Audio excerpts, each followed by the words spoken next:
누가 밥상머리에서 정치 얘기하래? 대놓고 저녁밥 시간에 펼쳐지는 시사톡. 대한민국의 뉴스를 경남 구민의 시선으로 파보겠습니다. 국민의힘 김유상 김해시 의원, 더불어민주당 지상록 전 창원시 의원, 경남의 청년정치 두 분과 함께하겠습니다. 안녕하십니까? 네, 반갑습니다. 예, 반갑습니다. 윤석열 대통령이 민생토론회 이제 비수도권 지역을 돌고 있는데요. 네. 어제 충남 서산에서 15번째 민생토론회 가졌고 그 전에 울산에서는 비수도권 그린벨트 대거 해제 방침을 밝혔던 대통령이지 않겠습니까? 자, 어제 자리에서는 역대 최대 규모의 군사시설 보호구역 해제까지 밝혔다고 하는데 이 규모를 설명해 드리겠습니다. 전국적으로 해당 규모가 339제곱킬로미터, 축구장 47,479배, 약 1억 300만 평에 달한다고 합니다.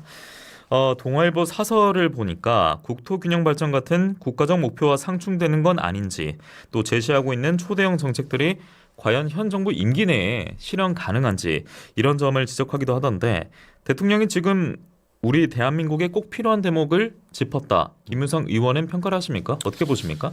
예, 뭐 사실 언론에서 조금 비판적으로 이렇게 봐서 그렇지 지금까지 계속해서 이어져 왔던 이런 사안들이고요. 이제 내용이 좀 수요가 이제 사실 지속적으로 좀 증가하고 있는 이런 추세고요. 국토에 대한 이제 전반적인 사항을 이렇게 반영을 해서 관련 법안이 사실 또 개정된 것들이 있어요.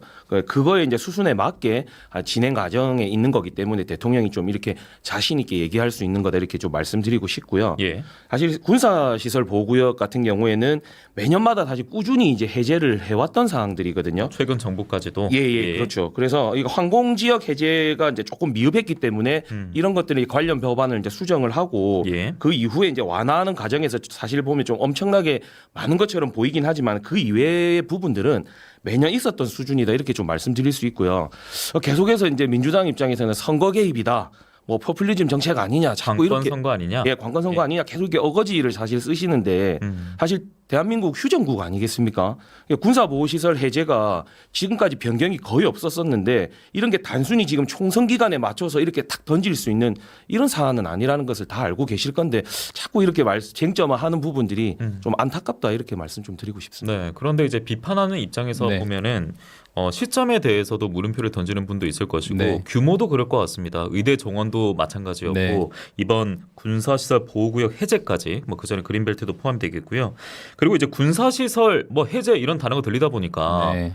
아니 뭐 보수는 안보라며 네, 뭐 이렇게 네. 역질문화하는 시각도 있더라고요. 네, 어떻게 맞습니다. 보십니까? 일단 저는 한마디로 정의를 하자면 민생 토론을 빙자한 예. 관건 선거를 하고 있다라고 말씀드리고 싶고요. 김유성 의원하고는 완전히 대척점에 있습니다. 네. 예. 얼마 전까지 이제 영업사원 1호라면서 이제 576억 원을 쓰면서 해외를 다니시던 대통령께서 그 좋아하던 해외 순방을 다 취소하시고 총선이 다가오니까 지금은 지역을 돌고 계시거든요. 이러한 행보는 당연히 좀 비난받아야 마땅한 행보라고 말씀드리고 싶고, 여의도 면적의 뭐 100배가 넘는 규모를 그린벨트를 해제를 하고 군사적을 푼다고 하는데 과연 이런 큰 규모의 공약을 하면서 여러 가지 뭐 절차라든지 의논은 있었던 것인지 예. 이제 충분한 소통을 거치고 내놓은 공약인지라는 의문이 들고, 이렇게 큰 규모의 그린벨트가 풀리면 난개발에 대한 우려는 어떻게 할 것인지 벌써 이 공약이 생기자마자 여러 가지 검색들을 해보면 뭐 땅값 투기 문제, 그리고 뭐 그린벨트 관련주 이런 내용들이 계속 겉돌고 있거든요. 이렇게 투기 시장이 형성이 되면 결국은 피해를 받는 것은 이제 국민들밖에 안 되는 것이고, 마지막으로 안보를 외치면서 이제 보수는 안보다 그러면서 이제 지금 대한민국은 북한과 휴전이기 때문에 북한의 위협을 외치면서 이제 국민들에게 겁박을 했던 보수 정권이거든요. 그러한 보수 정권에서 이렇게 군사 제한 구역을 풀어버린 것에 대해서는 정말로 의구심이 크게 들 수밖에 없는 공약입니다. 그러니까 군사작전에 미칠 영향 평가는 어떻게 제대로 했던 것이냐, 네. 그리고 난개발이나 부동산 투기 같은 부작용도 있을 수 있는데 면밀히 사전에 고려가 된 것이냐, 이런 말씀을 야당 입장에서는 정리를 해주신 것 같습니다. 네. 어떻게 더 하실 말씀 있으십니까, 김유성 의원? 간단하게 말씀드리면은 예. 사실 이제 GB건에 대해서는 뭐 인근에 있는 부산만 보더라도 20몇 프로가 풀려 있고요. 근데 창원 같은 경우는 그 수준에 미치지 못하고 김해 같은 경우에도 8.7%밖에 풀려 있지 않는 상황이거든요. 그래서 지금 이제 수도권을 제외한 비수도권에 이렇게 지금 이렇게 풀려고 하는 것은 예. 어떻게 보면은 또 개인의 또 그 사유 재산에 대한 이런 권리에 대한 부분들도 있고 이제 군사 시설이 조금 같이 되어 있다 보니 이런 것들이 좀 침소봉대되는 경향도 있지만은 그런 부분들을 좀 면밀히 잘 살펴서 예. 충분히 정책을 잘 입안하겠다 이렇게 알겠습니다. 좀 말씀드리고 싶습니다. 이대로 시행될 거라고 지상욱 전 의원은 보십니까? 저는 뭐 절대 시행되지 않을 거라 보고요. 예. 지금 윤석열 대통령께서 여러 가지 공약들을 보면 아니면 말고식의 공약들이 되게 많습니다. 그리고 이제 선거를 앞두고 선심성 공약들이 너무 많거든요. 예. 이러한 공약에 있어서 과연 예산 그리고 행정 집행이 어떻게 될 것이냐 근거는 전혀 없기 때문에 저는 이 공약도 결국은 선거가 끝나면 조용히 묻힐 거라 생각됩니다. 알겠습니다. 민주당이 도와주면 잘 될 것 같습니다. 알겠습니다. 들어보죠. 예, 두 분도 저를 좀 도와주시고요. 실시간 댓글로 총선 앞두고 그린벨트 풀고 민감한 군사시설 보호구역, 보호지역 해제하고 딱 그 자그마한 외국계에서 파우치 덮기에 좋겠네요라고 남겨주셨는데 네. 아무래도 김건희 여사 관련해서 비판을 하시는 것 같습니다. 그리고 독일의 외교 결례까지 남겨주셨는데 임시국회 마지막 본회의가 모레입니다. 예, 오늘 29일. 그래서 김건희 여사 관련 또 포함이 돼 있는 논란 포함되어 있는 쌍특검법 재표결 여부가 최대 관심사인 상황이기도 합니다. 공천 작업이 한창인 여야인데 아마 셈법이 복잡해지고 있지 않을까 싶은데요.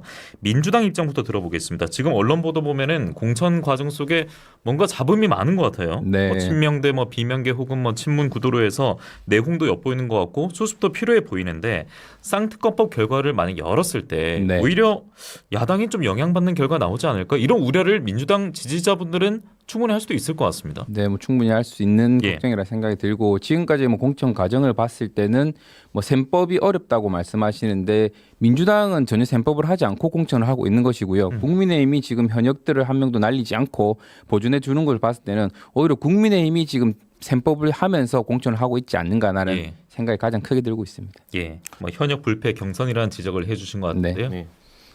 사실 오늘 보면은 민주당의 임종석 전 비서실장 전략공천 배제되고요.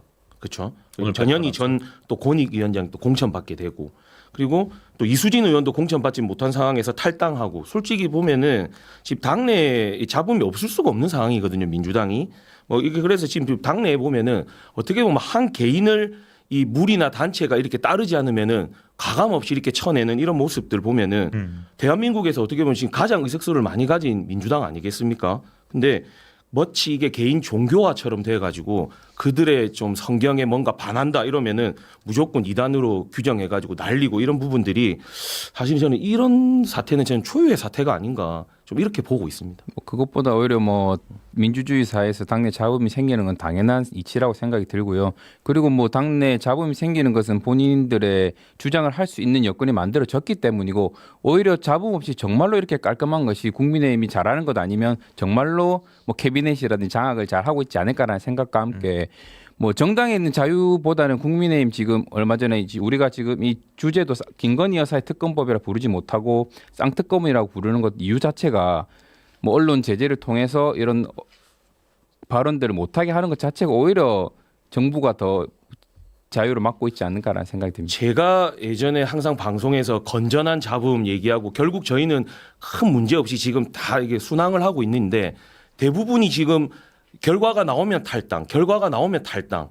이런 수준이거든요. 민주당이요? 네, 민주당이요. 예. 그런 입장에서 봤을 때 방금 말씀 주신 것은 좀 맞지 않다. 저는 그렇게 좀 말씀드립니다. 그런데 이제 국민의힘 같은 경우에는 네. 강남이나 TK 지역 공천을 지금 본격적으로 하지 않았지 않습니까? 네. 그래서 그런 탈당 같은 것도 그 이후에 지켜봐야 될 수도 있는 네, 거고요. 맞습니다. 여당 입장에서는요. 그리고 여기에 또 하나 지켜봐야 되는 게 국민의힘 같은 경우에는 쌍특검법 논란으로 민주당이 반사 이익을 얻으려고 재표결을 지금까지 끌고 왔고 또 공천 탈락자 이탈표를 표결에 이용하겠다 이런 의도라고 여당은 지적하지 않았습니까? 네네. 이제 그러면 그 이후에 또 살펴봐야 되지 않겠습니까? 사실 이제 방송 3법 개정안이나 노란봉투법 개정안 이런 것들은 예. 사실 제2요구 시점부터 해서 최장 2주 이내에 이제 재의결에 붙여졌었거든요. 보통 그런데 예. 그리고 쌍특검법 이것도 사실은 저희가 12월 임시국회 마지막 본회의 때 좀 재표결하자고 했었는데 55일 정도 걸렸죠. 사실 민주당에서 이거 반대해가지고 무산됐던 내용이거든요. 왜냐하면 지금 근데 갑자기 또 이 시기에 쌍특검법 또 재표결 추진한다 이것은 그때 당시에 했어도 되는 것을 마치 지금 이 총선 시점에서 정치 쟁점화해서 또 끌고 가려고 하는 것 아닌가 저는 좀 그렇게 생각을 하고 있고요. 오히려 이것은 저는 컷오프 발표 전에 이렇게 민주당이 끌고 나가는 것은 결국 좀 저는 주객이 전도된 상황이 아닌가 이렇게 좀 말씀드립니다. 그런데 만약에 이런 민주당의 의도가 있다면요, 네. 지상록 전 의원님, 그 국민의힘 같은 경우에는 중요한 지역 있지 않습니까? 네. 뭐 TK를 포함해서 네. 공천 안 했잖아요 아직. 네네. 그러면 재표결을 했을 때 네. 부결 가능성이 더 높은 거 아닙니까? 오히려 아니, 그런 뭐 작전이 있었다면요? 전혀 반대되는 저는 생각을 가지고 있는데 어떻습니까? 지금 예. TK 지역이라든지 이제 강남 같은 경우는 이제 국민의힘의 거의 텃밭이라고 부를 수 있지 않습니까? 예, 예. 그런 곳을 아직 하지 않았던 것은 저희가 봤을 때는 이제 윤석열 대통령이라든지 김건희 여사가 생각하고 있는 뭐 그러한 전략 공천을 하기 위함이 아닐까라는 예. 생각이 들고 있고요. 그렇기 때문에 뭐 지금 시점은 뭐 국민의힘에게 전혀 불리하지 않은 시점이다. 오히려 국민의힘이 지금 그쪽을 공천을 늦게 하는 것이 이런 여러 가지 사항을 보고 예. 자기들이 셈법을 한 이후에 지금 행동하고 있지 않은가 생각이 들고요. 예. 그리고 일단 뭐 지금 국민의힘은 뭐 시스템 공천이라는 말을 많이 했지만 제가 봤을 때는 국민의힘의 지금 공천은 이제 쌍특검법을 앞두고 있어서 김건희 여사의 특검법을 방지하기 위한 공천이다. 방탄용 공천이다. 네, 방탄용 예. 공천이다 생각이 들고요. 뭐 그리고 지금 여론 자체가 뭐 김혜경 여사의 뭐 법인카드 7만 8천 원으로 지금 기소를 하는 것 그런 여론을 봤을 때 만약에 김건희 여사의 특검법이 부결이 된다 하더라도 예. 국민들의 여론은 정말로 좋지 않을 것이다. 국민의 힘이 이제 정말로 국민의 힘이 되지 않고 김건희 여사의 힘이 된다면 김건희 여사의 특검법은 부결이 되어서 윤석열 대통령에게 칭찬을 받을지언정 국민들에게는 비난을 받을 것이다. 예. 이렇게 말씀드리고 싶습니다. 만약에 부결이 안 되면요. 부결이 안 되면 국민의힘은 좀 어떤 영향을 받게 될까요? 뭐 제가 봤을 때는 부결이 일단은 저희 당론 자체가 예. 예를 들어서 당론은 부결인데. 예, 부결이라 하면은 저는 당연히 이제 부결이 될 것이라고 생각을 하고 있고요. 그 뒤에 방금 말씀 주신 내용들은 예. 사실 뭐 특별히 제가 이제 생각을 하는 부분은 없고요. 그게 만약에 이제 제가 예전에 한번 말씀드렸다시피 국민의힘 현재 기조는요 좀 긍정적이고 공정하고 미래지향적이다 이렇게 좀 제시를 저희가 항상 지금 하고 있다 이렇게 좀 말씀을 드리고 싶고 예. 사실 진짜 중요한 것은 뭐 특검법이 부결이 되냐 가결이 되냐 이런 것들이 지금 중요한 것이 아니고 어쨌든 이 총선에서 국민들에게 조금 더 다가가고 소통할 수 있는 이런 사안들을 가지고 좀 포지티브하게 나가야 되는데 이 재표결을 가지고 이거를 억지로 밀어붙이고 하는 이런 부분들이 국민들로 하여금 조금 더 불안하게 만드는 것이 아닌가 좀 그런 부분들 좀 그만하자 이렇게 좀 말씀드리고 싶습니다. 그런데 이번 국회 본회의가 쌍특검법만 주목을 받는 건 아닙니다. 네. 예, 총선이 이제 50일도 채 남지 않았는데 총선 선거구 획정 문제가 사실 더 시급하거든요. 네. 예, 선거가 코앞이다 보니까. 그런데 지역구 후보 출마를 위한 선거구 획정을 하지 못했고 이게 또 여야의 유불리 계산이 뒤따르다 보니까 타협점을 찾지 못했다라는 보도들이 많던데 국회 정개특위 전체회의는 또 내일 소집될 것이라는 전망이 나오고 있고 김진표 국회의장은 어제 그 301석 이런 중재안을 제안하기도 했던데 네. 지상록 전 의원은 좀 어떻게 보셨습니까? 지금 이제 선거가 코앞으로 다가왔는데도 아직까지 선거구 획정이 되지 않는 것에 대해서는 예. 이제 국회가 정말로 국민들께 비난받아야 된다라고 생각이 드는데 하지만 이제 정치권에서는 이러한 일들이 되게 뭐 드물지 않게 일어나던 일이었습니다. 제가 출마했던 지난 선거에도 예. 한 달 정도를 앞두고 지역구가 이제 정확하게 획정이 됐었거든요. 그렇죠. 이런 모습들을 보면은 이제 빨리 시정돼야 되지만 뭐 어차피 선거가 되기 전까지는 극적으로 정리가 잘 될 것이라 생각이 들고 홍익표 원내대표께서도 이번에 기자회견이나 여러 가지 말씀을 많이 하셨습니다. 국민의힘에게 말씀을 하셨는데 수정안을 내놓던지 아니면 그냥 현행대로 가든지라는 말씀을 했거든요. 예. 지금 국민의힘에서 요구하는 수정안을 보면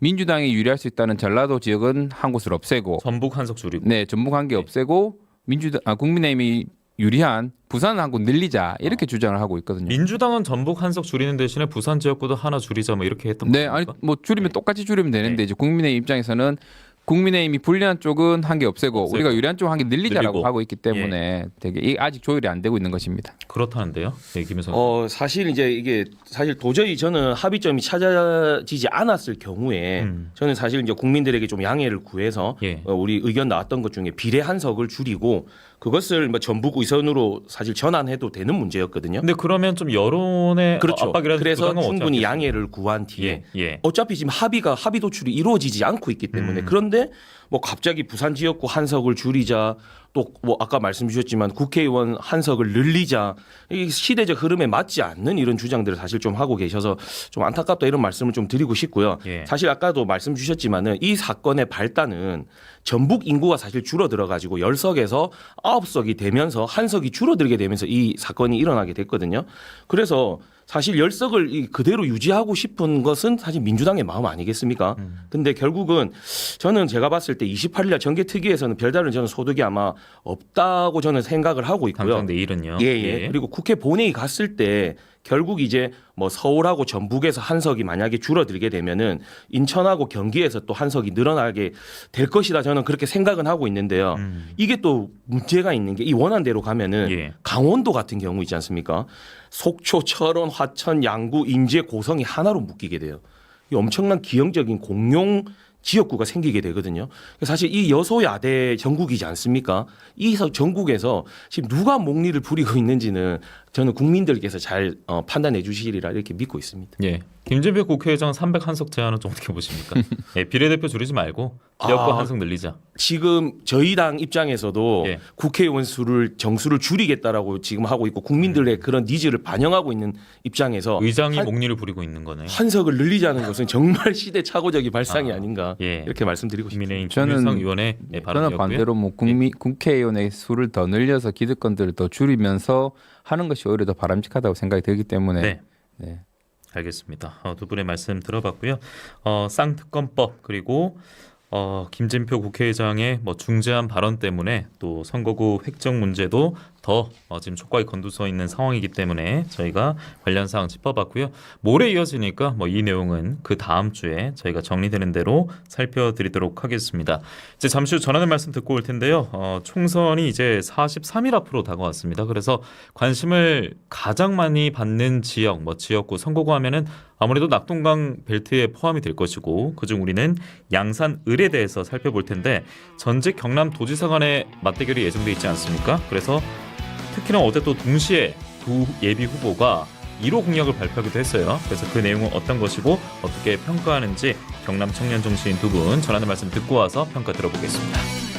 김우상, 지상록, 우리 쪽 청년 정치인 두 분과 뉴스테이블 함께하고 있고요. 앞서 말씀드린 대로 양산을로 저희가 함께 한번 가보겠습니다. 전직 경남 도지사 간의 대결이 예정돼 있는데 어제 1차 불꽃이 튀기도 했습니다. 공약 1호로 둘 다 교통 인프라 관련해서 발표를 했었는데 국민의힘 김태호, 더불어민주당 김두관 예비 후보. 지금부터 아무래도 더 관심이 집중이 될 것 같습니다. 공약을 하나 내놨으니까. 그런데 양당 입장에서 본다면 총선이 40일 앞으로 다가왔는데 지역구 한석 확보도 정말 중요하겠습니다만 이 자리는 정말 그 이상의 의미를 가지고 있는 것 같거든요. 그래서 두 분의 말씀으로 뭐 어떤 의미가 있고 또 지금까지는 어떻게 평가를 하시고 앞으로 어떻게 예상하시는지 마무리 말씀으로 듣도록 하겠습니다. 이번엔 지상록 전 의원부터 듣겠습니다. 뭐 전직 지사 그리고 이제 뭐 잠룡의 대결이라고 불릴 만큼 헤비급의 매치이기 때문에 예. 뭐 경남뿐만 아니라 이제 전국적인 이슈를 받고 있는 것이 사실이고요. 네. 하지만 양산을의 경우에는 기본적으로 이제 보수의 텃밭이었기도 하고 이제 국민의힘 지지율이 높았던 지역이기 때문에 김태호 후보가 이기는 것에 대해서는 이제 본인에게는 큰 의미는 없을 것 같고 만약에 김두관 후보가 또 자리를 수성하게 된다면 개선한다면 앞으로 이제 김두관 후보의 행보라든지 당내 입지는 더욱 더 이제 높아질 것이다 네. 이렇게 생각이 들고 여러 가지 지금 여론조사를 보면 최근에 이제 여론조사 꽃에 의해서 보면은 7% 정도 김두관 후보와 이제 김태호 후보가 좁혀졌더라고요. 이러한 것을 봤을 때 예. 앞으로 지금 김건희 여사의 행보가 조금 조용하기 때문에 국민의힘 지지율이 높아지지만 김건희 여사가 만약에 수면 위로 올라오고 김건희 여사의 특검법이 어떻게 되는가에 따라서 아마도 이 접전들 조금 더 뒤바뀌어지지 않을까라는 예. 생각이 들고요. 조금 더 설명해 드리면 지금 김두관 후보 같은 경우는 웅상에 이제 오면서 웅상 신도시에서 오면서 예타 면제 KTX 노선을 예타 면제가 아닌 예타에 반영을 해 놓은 상태거든요. 예. 그러한 큰 성과를 만들어 놓았고 500억 규모의 이제 특성화 고등학교를 지금 착공한 상태이고 그리고 이제 신도시인 만큼 중학교, 초등학교, 유치원까지 여러 가지 학교의 신설들을 많이 해놓은 상태이기 때문에 아마도 웅상 주민들의 지지를 좀 더 받지 않을까라는 생각이 듭니다. 예, 동면 법끼리에서 기자회견을 가졌는데 그 네. 또한 뭐 취지를 엿볼 수 있다라는 네. 해석이 있었습니다. 정권 심판에 대한 여론이 들끓게 되면은 김두관 후보가 더 지지를 받을 것이다라는 네. 말씀을 해주신 것 같은데 김효성 의원께서는 좀 어떻게 보십니까? 이번 낙동강 벨트의 양산을? 예, 사실 이제 경남 양산을 같은 경우에는 낙동강 벨트에 이제 좀 속해 있기도 하고 예. 20대 총선에 이제 사실 신설이 됐거든요. 당시에는 보수가 조금 유리할 것이다 했었는데 실제로 열어보니 두 번 다 이제 보수에서 이제 패배를 했고 어떻게 보면은 1.9%, 1.6% 이 정도 차이가 신승을 했던 이런 곳이거든요, 민주당이. 예, 그런 입장에서 봤을 때 사실 이번에도 그 여러 가지 문제점들이 20대, 21대 있었지만 이번에도 김태우 후보가 이제 전략 공천을 받게 되면서 예. 좀 기본적으로 있었던 그런 문제들이 또 발생할 거라고 예상은 했었지만은 오히려 그 후보 한홍문 예비 후보 같은 경우에는 공천 다음 날 지지를 바로 선언했죠. 지지 선언을 하셨고 지금 윤종훈 예비 후보도 지지자들 만나가지고 계속 의견 수렴을 하고 있다. 그래서 이번만큼은 아마 김태우 후보가 조금 유리한 고점을 좀 차지하지 않겠나 이렇게 좀 말씀을 드리고 싶고요. 예. 사실 이제 양산을 같은 경우에는 웅상 지역 아까 말씀 주셨고 또 양산 신도시도 있는데 이분들이 좀 보면은 신구의 조화가 좀 잘 이루어진 곳이에요. 그래서 김태우 후보의 가장 강점이 뭐냐면 스킨십이거든요. 저도 예전에 한번 인사를 한번 드렸다가 그 다음 얼마 뒤에 연락을 드렸더니 정말 친한 동생처럼 이렇게 잘 받아주시더라고요. 그래서 진짜 김태우 후보는 만영만재 이런 얘기 있지 않습니까? 그런 얘기에 잘 이게 녹아 들어가는 분이 아닌가 또 그렇게 생각을 하고요. 일처리 자체도 상당히 적극적이고 좀 크게 잘 하세요. 그래서 아마 이번 빅매치는 조금은 그래도 김태우 후보에게 좀 유리하지 않겠나. 지금 양산을의 시민분들의 니즈도 좀 인물이 바뀌었으면 좋겠다 이런 의견들이 좀 많기 때문에 예. 저는 고무적으로 생각하고 있습니다. 알겠습니다. 앞으로 양산을을 차지하는 깃발의 색이 또 어떤 색으로 변해갈지 혹은 지켜질지 지켜보도록 하겠고요. 국민의힘 김유성 김혜시 의원, 민주당 지상록 전창원 의원과 뉴스테이블 함께했습니다. 오늘도 고맙습니다. 네, 고맙습니다. 감사합니다.